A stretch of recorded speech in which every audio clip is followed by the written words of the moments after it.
मध्य प्रदेश के सीएम निकले कोरोना संक्रमित। यूएन ने भारत में आतंकियों के होने को लेकर किया खुलासा। महाराष्ट्र में किसी भी हाल में नहीं हटेगा लॉकडाउन। राहुल गांधी ने साधा मोदी सरकार पर फिर से निशाना। राजस्थान सीएम विधानसभा सत्र शुरू करने की जिद पर अड़े।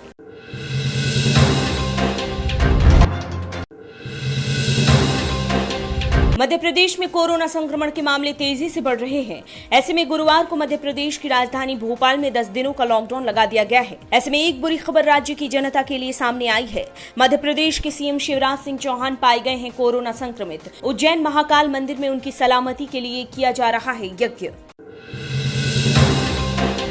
संयुक्त राष्ट्र ने भारत में आतंकियों के छिपे होने को लेकर एक बेहद ही चौंकाने वाला खुलासा किया है। संयुक्त राष्ट्र के मुताबिक भारत के केरल और कर्नाटक में आईएस के सबसे ज्यादा आतंकवादी छिपे हो सकते हैं।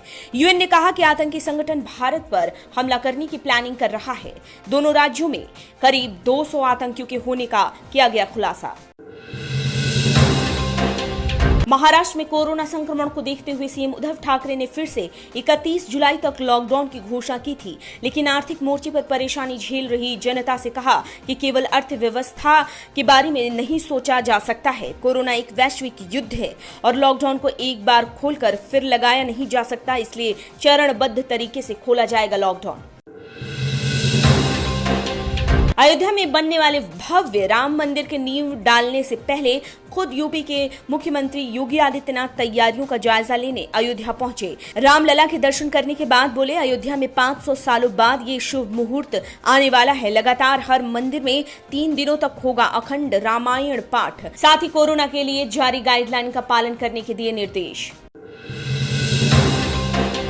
राहुल गांधी ने श्रमिकों की ट्रेन को लेकर केंद्र सरकार पर निशाना साधते हुए कहा कि रेल मंत्रालय ने श्रमिक ट्रेनों के जरिए कोरोना संकट को भी अपने मुनाफे में बदल दिया। राहुल गांधी के मुताबिक श्रमिक ट्रेनों के जरिए सरकार ने कमाए 428 करोड़ रुपए। कोरोना संकट में भी सरकार गरीब जनता से कमा रही है मुनाफा।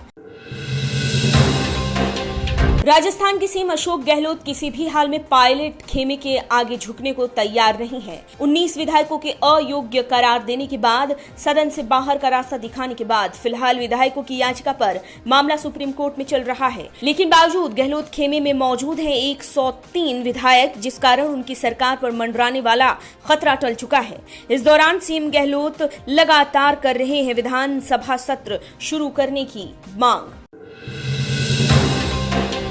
कांग्रेस अध्यक्ष सोनिया गांधी द्वारा भारत के पूर्व प्रधानमंत्री और कांग्रेस के दिग्गज नेताओं में शामिल रहने वाले नरसिम्हा राव की तारीफ करने के बाद राव के पोते और तेलंगाना बीजेपी के नेता एनवी सुभाष ने साधा सोनिया गांधी पर निशाना। कहा, नरसिम्हा राव की अहमियत समझने में 16 साल लग गए। बता दें कि शुक्रवार को नरसिम्हा राव के 100वें जन्म दिवस पर सोनिया गांधी ने कहा था कि वो राव की उपलब्धियों और योगदान के लिए गर्व महसूस करती हैं। भारत और चीन के बीच हुए समझौते के बाद दोनों देशों की सेना को 2 किलोमीटर तक पीछे हटने के आदेश दिए गए हैं, लेकिन हाल ही में जारी सैटेलाइट तस्वीरों के जरिए चीन की बड़ी साजिश का पर्दाफाश हो गया है। पैंगोंग झील के फ्लैश पॉइंट पर अभी भी चीन की सेना मौजूद है। पहाड़ों की दरारों में टेंट छिपाकर तैनात है चीनी सैनिक। अमेरिका की अदालत ने 2008 मुंबई आतंकवादी हमलों की साजिश में शामिल पाकिस्तानी मूल के कनाडाई कारोबारी तहव्वुर राणा की जमानत याचिका कर दी है खारिज। तहव्वुर राणा भारत की ओर से भगोड़ा हो चुका है साबित। बता दें कि भारत लगातार तहव्वुर राणा के प्रत्यर्पण का अनुरोध कर रहा है। जमानत याचिका खारिज करने के बाद कोर्ट ने कहा कि उसकी जमानत से अमेरिका को होना पड़ सकता है शर्मिंदा। अमेरिका में कोरोना संकट को देखते हुए अमेरिकी राष्ट्रपति एक के बाद एक कई बड़े फैसले ले रहे हैं। अपने नए फैसले में उन्होंने कहा कि अमेरिका में हायर स्टडीज के लिए आने वाले वो छात्र जो ऑनलाइन क्लासेस करना चाहते हैं उन्हें अमेरिका वीजा नहीं देगी। बता दें कि अमेरिकी सरकार ने पहले भी ऑनलाइन क्लासेस लेने वाले छात्रों को वापस जाने का फैसला सुनाया था, लेकिन 1 जुलाई को ले लिया था वापस।